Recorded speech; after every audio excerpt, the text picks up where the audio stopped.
going on, everyone? Welcome back to another episode of the JT Sports Podcast. I'm your host, JT. I hope that you all are feeling great right now because I'm feeling fantastic. I was just outside chilling with my cat a few minutes ago, and I felt the NFL season in the air. We are just a month away from the start of the preseason, and I know a bunch of you guys probably don't care about watching preseason football because you don't want to watch a bunch of backups, third stringers, and practice squad guys, but to me, when the preseason starts, that's when the real NFL season kicks off, because when you love this sport as much as what I do, and I hope that you do, you're willing to watch any sort of football that's on. So if I gotta watch a bunch of third stringers and practice squad guys going at it to make the roster, so be it. I'm all for it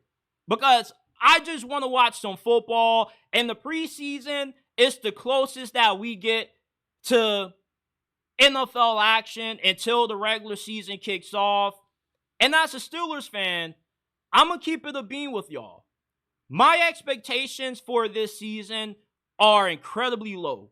But my excitement for this team is at an all-time high because the Steelers have put together one of the most toxic locker rooms in NFL history. You got DK Metcalf, who's a wide receiver with a bodybuilder physique, who's a ticking time bomb every time he steps out on the field.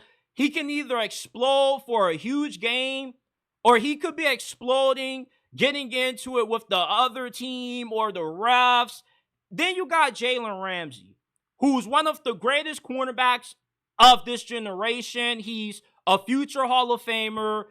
He has a chill, laid-back demeanor, but he is super confident in himself and also incredibly cocky. Then you got Aaron Rodgers, the ayahuasca enthusiast. He's like the crazy uncle at your family reunion or the cookout that's talking about conspiracy theories, psychedelics, and he's on his last ride. He's trying to wash out the bad taste out of his mouth for how sour his experience was with the New York Jets, and he's trying to ride off into the sunset and in his career on a high note. And Darius Slay, who isn't really as big as a personality as what DK, Jalen Ramsey, and Aaron Rodgers are, but he's fresh off a Super Bowl, and he's probably on his last ride as well. And he's like the cool uncle that's trying to spit game to the youngins in the family. And Mike Tomlin, being a head coach that is able to win with a bunch of dynamic personalities, this is going to be one of the funnest teams that he's ever had on the field.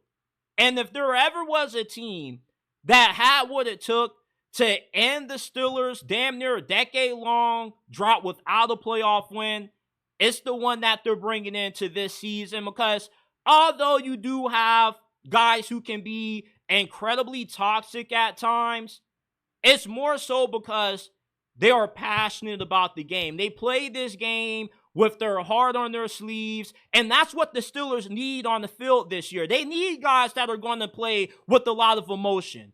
Because when the Steelers were getting their ass kicked by the Baltimore Ravens and Lamar Jackson was running around and Derrick Henry was running butt wide open on this defense, it looked like this team quit on Mike Tomlin for the first time ever, which is why they made a bunch of changes. They got rid of George Pickens. They got rid of Minka Fitzpatrick.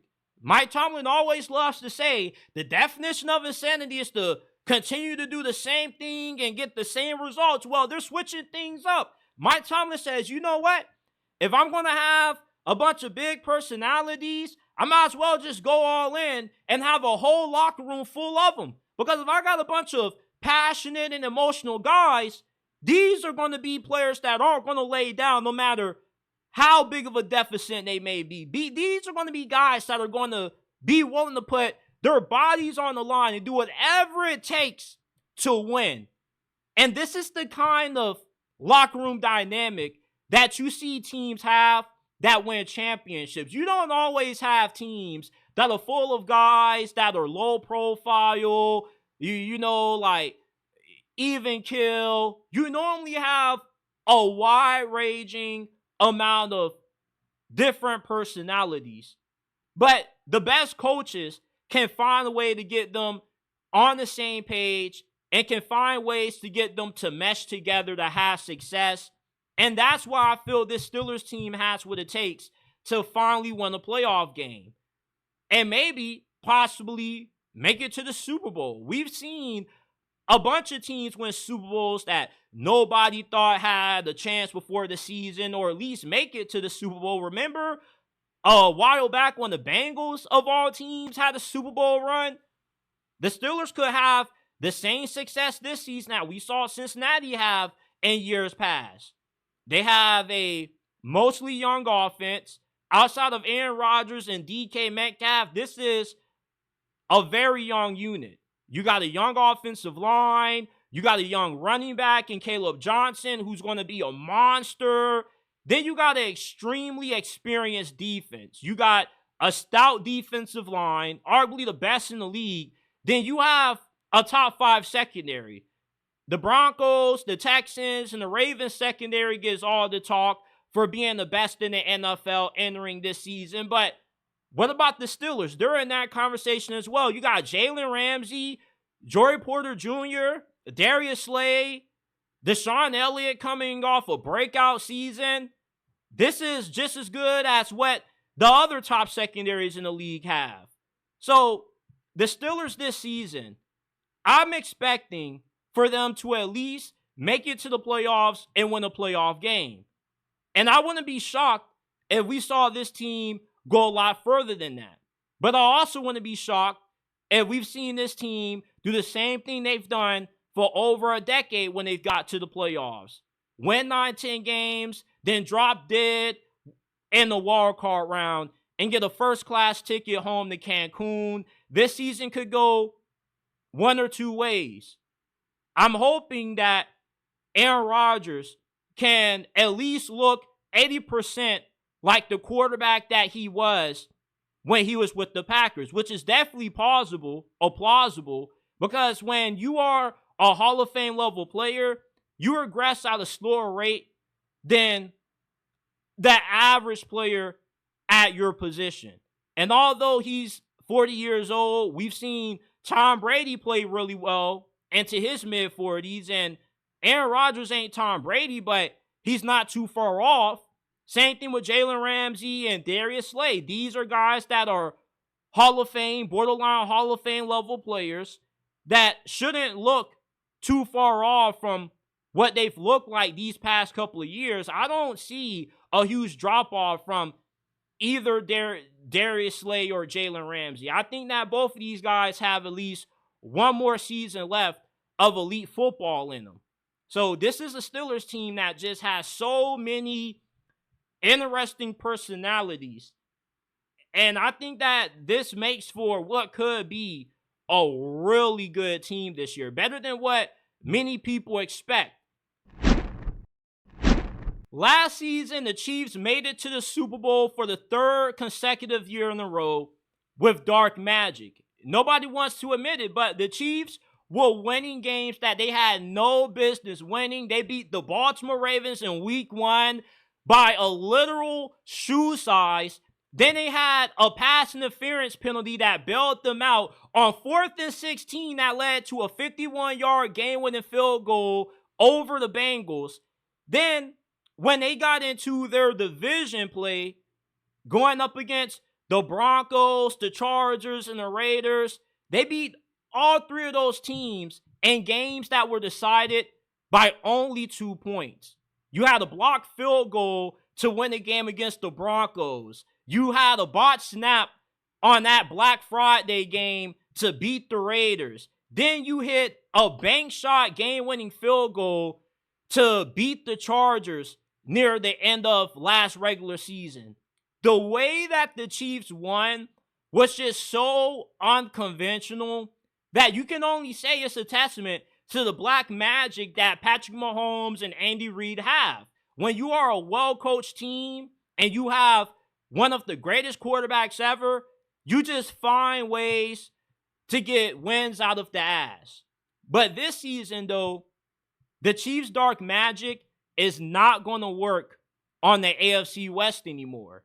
You're not going to be able to beat the Broncos with the blocked field goal like you did last year. You're not going to get lucky losing to the Raiders off a botched snap, a self-inflicted error. And you're not going to be able to hit a bank shot to beat the Chargers this year, because the Chiefs, as good as what they are, as great as what Andy Reid and Mahomes are, they are in a division that's home to 4 Super Bowl winning coaches. This is the only division that has 4 former Super Bowl champions coaching their squads. You have the Chargers with Jim Harbaugh, who is going to play keep away with you in the fourth quarter, utilizing a bully ball mentality. The Chargers, they got no problem getting into a close game with you this year, because what they're going to do is they're going to just take all the time off the clock,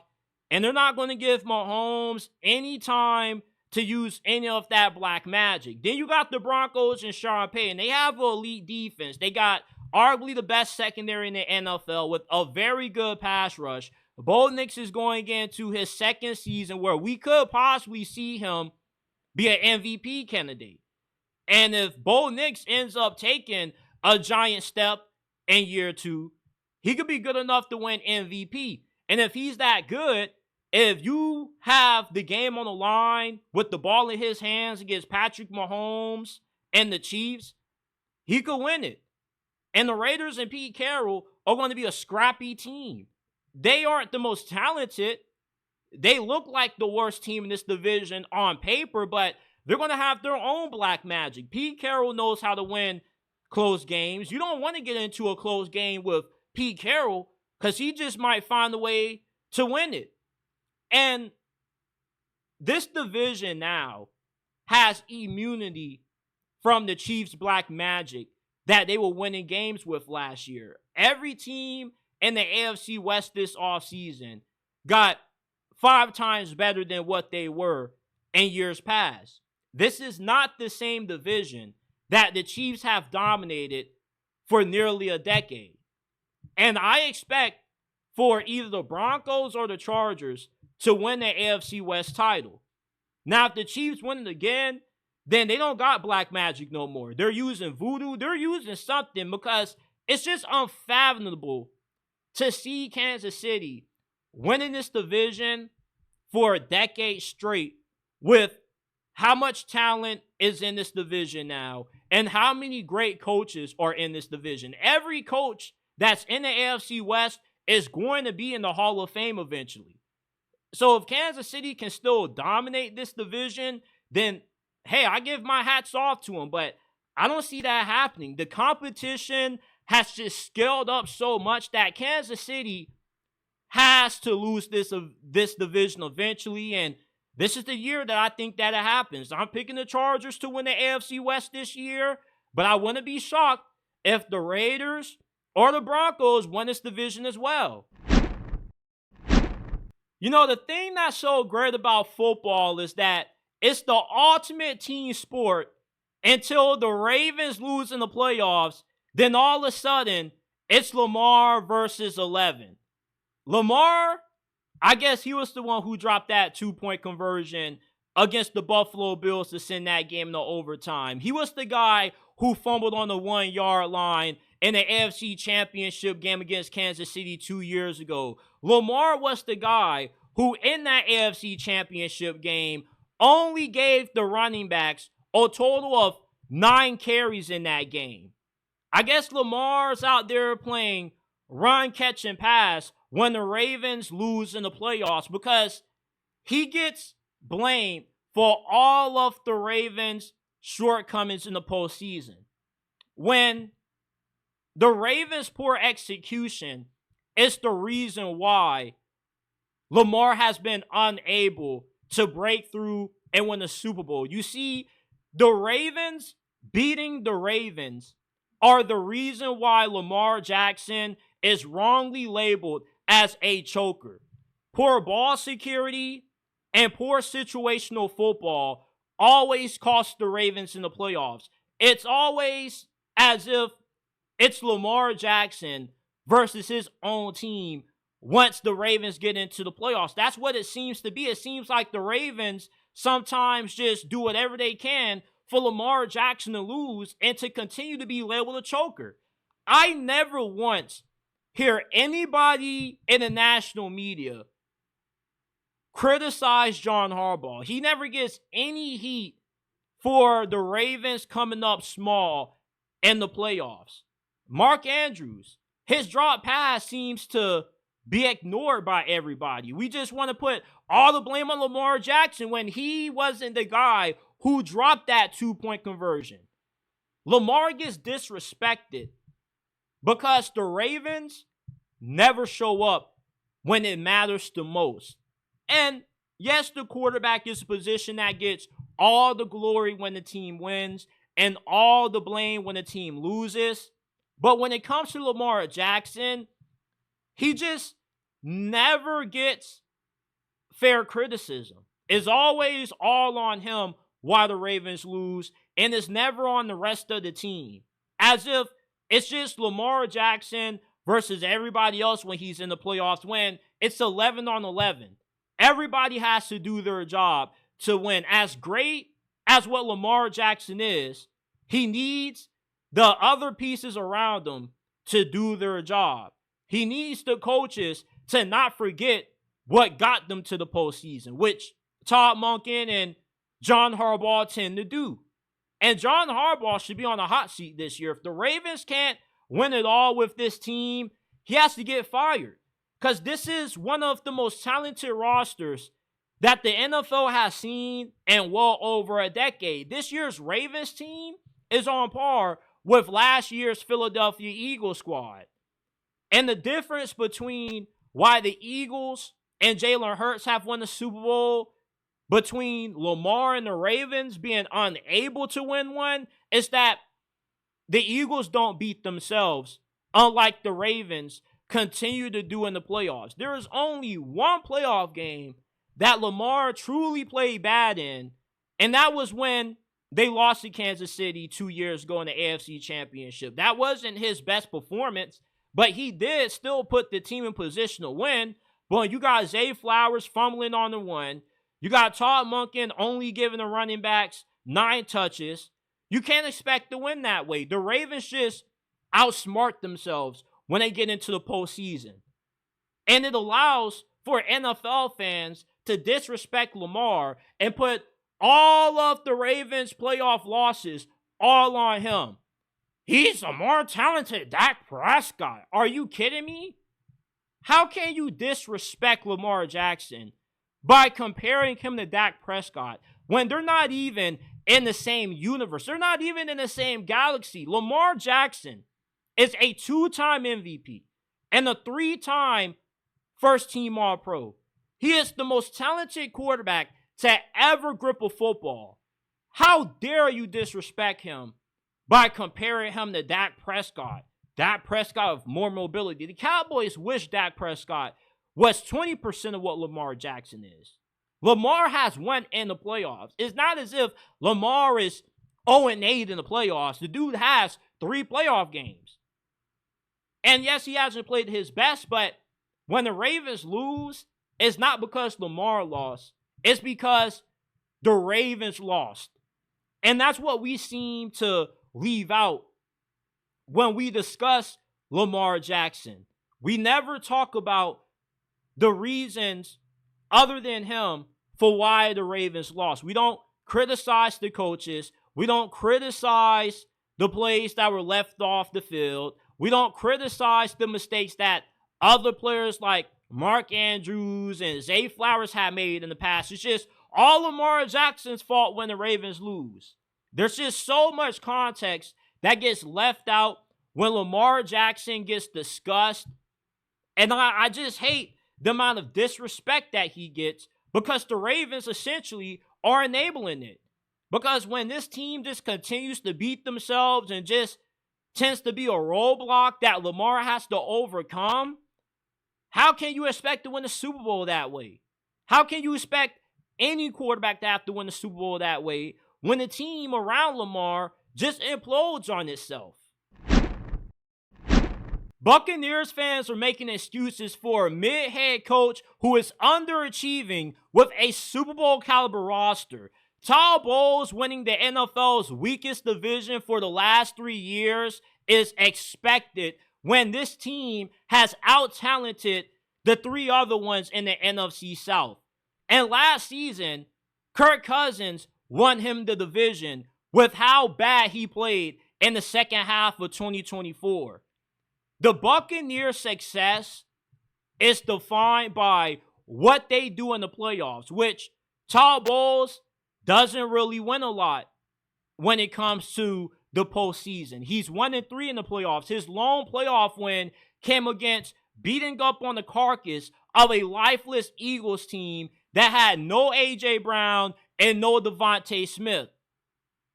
Last season, the Buccaneers, not just that they get handed the NFC South by Kirk Cousins, but they got carved up in the first round by Jalen Daniels. A rookie quarterback was shredding Todd Bowles' defense when Todd Bowles is supposed to be one of the best defensive minds in the game, yet he seems to always have complications stopping elite quarterbacks or rookie quarterbacks anytime he goes up against one. And the excuse shouldn't be, well, Jalen Daniels is the greatest rookie quarterback in NFL history. That's not a good excuse.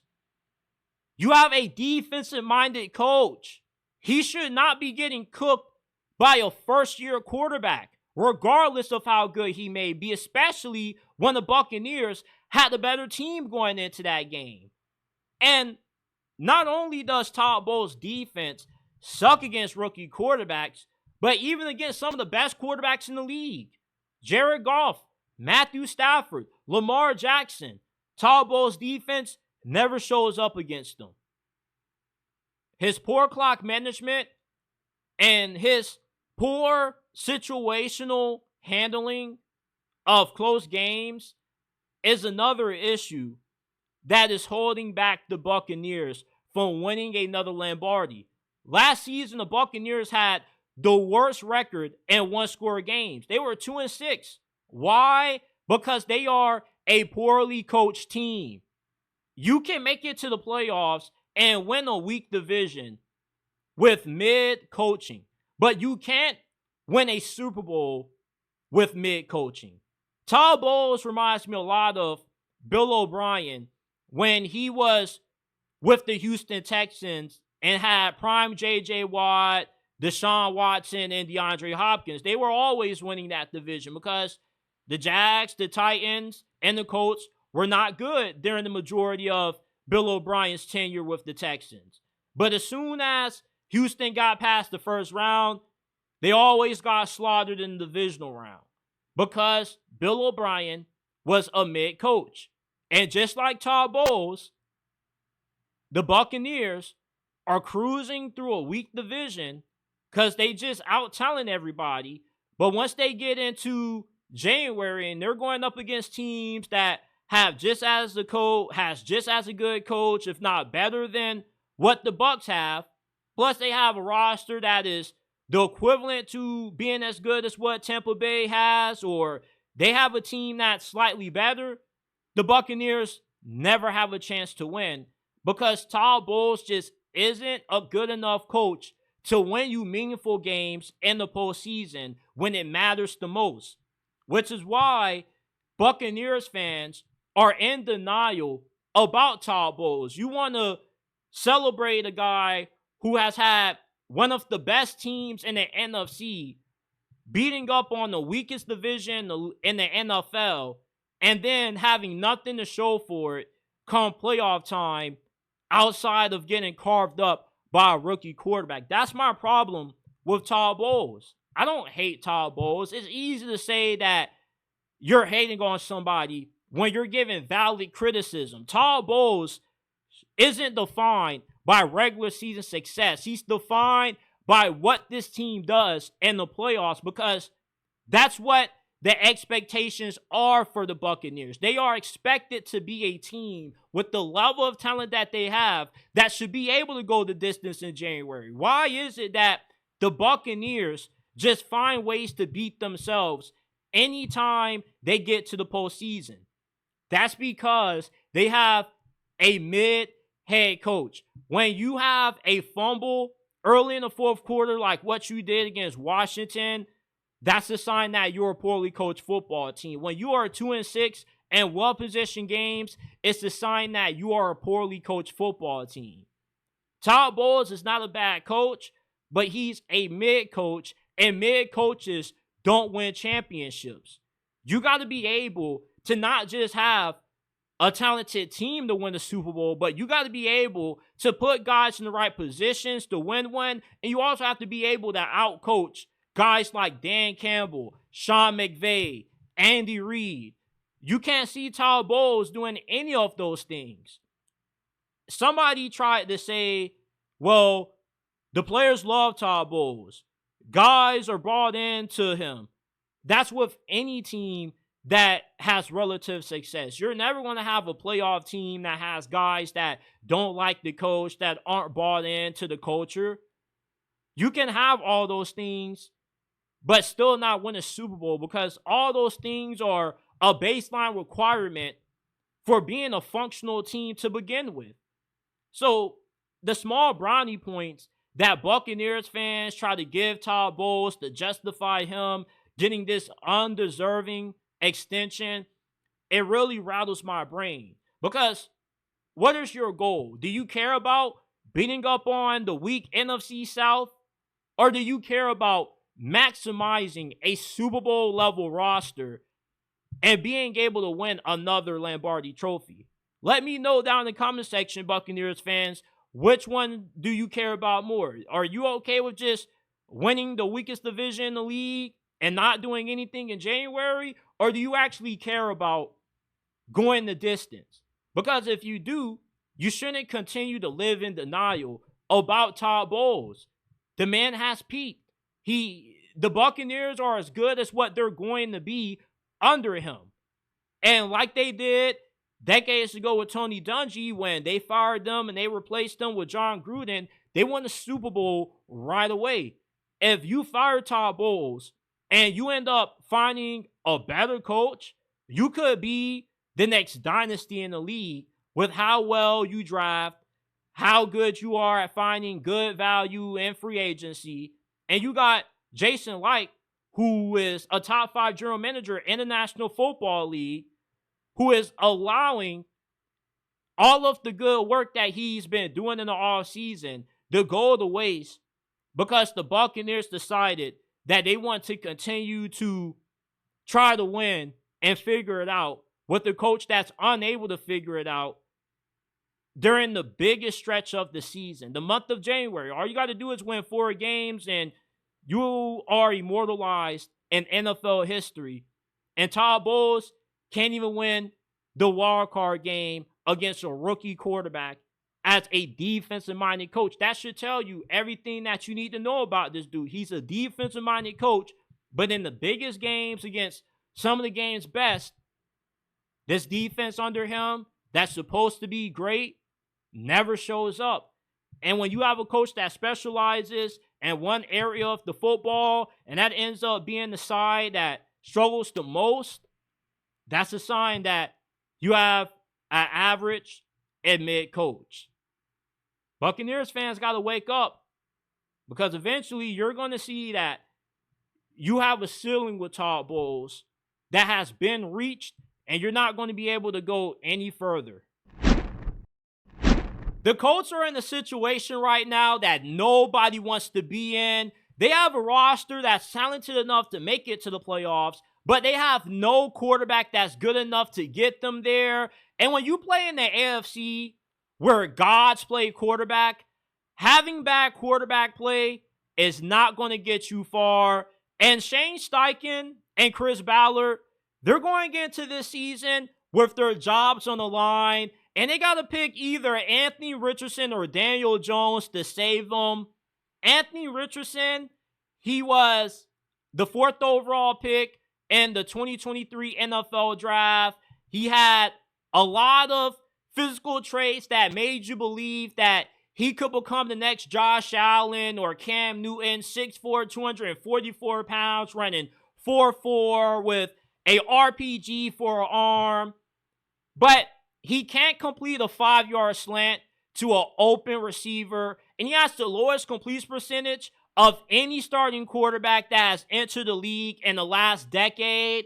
So you essentially are crossing your fingers that in year 3, not only can he take a big leap in development, which would be a miracle at this point, but you're also hoping that this dude can stay healthy. He is 6'4", 244 pounds of nothing but glass. Because for a guy to be this physically intimidating, you just breathe on him and he gets injured. Then you got Daniel Jones, who is a former top 10 pick, who at his best is a functional quarterback who can do a little bit of everything. He has a really nice deep ball with good arm strength. He's a really good athlete as well. But the problem is that he has only had one season as a starter where he's had a winning record. And that's 3 years ago when he led the Giants to the playoffs and they upset the Minnesota Vikings. And ever since then, when he got paid that extension, he has completely fallen off a cliff. And now he finds himself on the Indianapolis Colts, hoping that this is the situation that can help get his career back on track. And maybe he has a Sam Darnold, Baker Mayfield, or Geno Smith kind of arc. But the guy's a turnover machine. He has 73 in his career up to this point, which is one of the most in the NFL throughout the last 6 years. And he takes too many unnecessary sacks. So you essentially are picking from the lesser of the two evils in this situation, which is a bad predicament for Shane Steichen and Chris Ballard to have themselves in when they got to win. No excuses. The Colts owner, they don't care about how bad their quarterback situation is. She expects to win. And if they don't, they're going to be out of a job at the start of next year. And, you know, for a team that drafts as well as what the Colts do, and they normally make pretty good free agency signings, you would have thought that they would have been in a way better position than what they find themselves in right now. But when you miss on quarterback, it sets your franchise back several years, and the Colts are the prime example of that. They took the ultimate gamble by drafting Anthony Richardson. Everybody knew that this dude was extremely raw. I got guys in college and high school that played against Anthony Richardson who told me that I was tripping when I thought that Shane Steichen could develop him. They said that some quarterbacks just can't be developed, JT, and Anthony Richardson is one of those guys. It was going to take at least 4 to 5 years for Anthony Richardson to develop into a somewhat functional quarterback. And despite the Colts being a very good situation, they got a good offensive line. They got great receivers. They got a really talented defense on paper. This is the dream scenario for any young quarterback to be in. But Anthony Richardson has turned a dream situation into a nightmare with how bad he's been. And when he tapped out on the Colts last season, that's when I knew it was over. That's when I threw my hands up and I said, Anthony Richardson is going to go down as one of the biggest busts in the history of the NFL because the dude just can't complete any of the simple passes that you ask him to. You might as well run 4 verts all game long with Anthony Richardson at quarterback than try to do anything else. Because you got a better chance of him throwing a 70, 80-yard touchdown than you do of him completing a 5-yard slant to an open guy. And Daniel Jones, you kind of are just being overly optimistic or just casually optimistic, however you want to put it, if you're a Colts fan, because you're just hoping that if Daniel Jones can just be okay, that can be enough for us to make it to the playoffs. But that won't even be enough. You need Daniel Jones to be at least above average in the AFC South, because we know that the Texans are going to be really good this year because they got good quarterback play. The Jaguars could go either way, but even then, if you don't win this division, you at least got to get to 10, 11 wins to get the 7th seed with how tough the AFC is. And the teams that make it to the playoffs in this division, or not in this division, but in this conference, are the ones that have great quarterback play. Unless you luck up like the Cleveland Browns have a few years back with Joe Flacco and Baker Mayfield, then okay. But with the situation the Colts find themselves in right now, you got no shot to win, because you're banking on two guys that have been two of the worst quarterbacks in the league. In Anthony Richardson's case, the worst quarterback in the league. If we include starters and backups, he's worse than them all. If Anthony Richardson was to be ranked among all active quarterbacks that start and ride the bench, he will be the bottom of the totem pole. That's how bad he is. And Daniel Jones is a bottom 4 starter in this league. He's not going to be enough to get it done. It's just funny how a team can drive so well, have a good GM, and a coach that's really good with X's and O's, but yet their quarterback situation has them at a point of no return. And if I was Shane Steichen or Chris Ballard, if I had to pick between Anthony Richardson and Daniel Jones to save my job, I would have just went ahead and quit. I just would have said, I don't even want to go through the headache, because the Colts have no shot to win this year. Are gambling their chances of making it to the playoffs with starting Sam Darnold this year, because signing him was an incredibly risky move.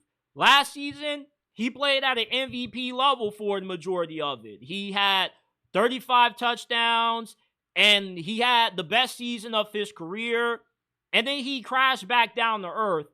And Minnesota's final 2 games and the regular season finale, they got blown out by Detroit. Then in the wild card round against the Rams, he was seeing ghosts. The offensive line didn't really do him too many favors. The Seahawks could be getting the version of Sam Darnold that we saw in the Vikings' last 2 games of this past season, where he looked like the version of Sam Darnold that we saw with the New York Jets.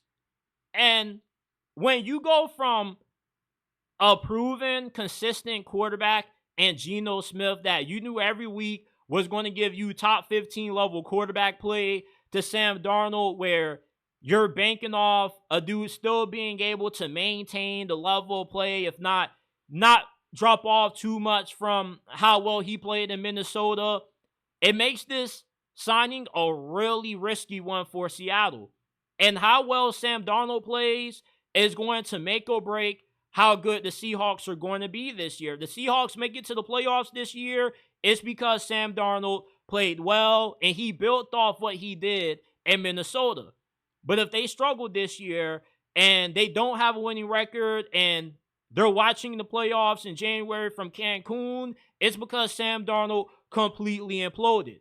Sam Darnold makes or breaks the Seattle Seahawks this year. This is the biggest gamble that any team has taken this offseason, because their season lies on a guy that only had one great year that came out of nowhere when nobody expected it, and he had a great situation. He had Jay Jettas, Jordan Addison, one of the best offensive minds in the NFL right now, and Kevin O'Connell, and a really good defense that could bail him out when he had games when he made a bunch of mistakes, such as the Jaguars game, when he had 3 turnovers in that matchup.